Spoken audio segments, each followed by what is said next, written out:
رحنا فيها يا بوسوسو.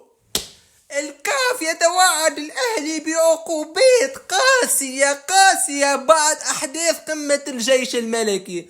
رحنا فيها يا بوسوسو، رحنا فيها. القرار الأول المتوقع هو إغلاق قناة سبيستون الراعي الرسمي للنشيد الأهلي المصري. رحنا فيها يا بوسوسو. هنمسح بيكم الأرض بالطول بالعرض، هنمسح بيكم الأرض بالطول بالعرض، هنمسح بيكم الأرض بالطول بالعرض، بالطول والعرض تأهلنا من ذيك الأرض بالطول والعرض، قهرنا الفرعون على نفس الأرض.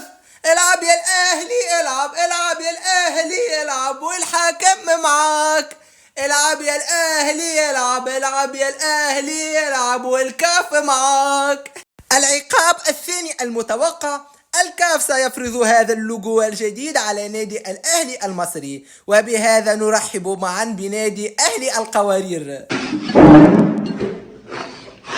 العقاب الثالث المتوقع، جمهور القوارير المصري سيستعمل أكياس الزبالة التي استعملها في أول المباراة لاستفزاز الجيش الملكي لجمع قمامته. أحي أحي أحي يا ابو سوسو، أحي سوسو هتسكر يا ابو سوسو.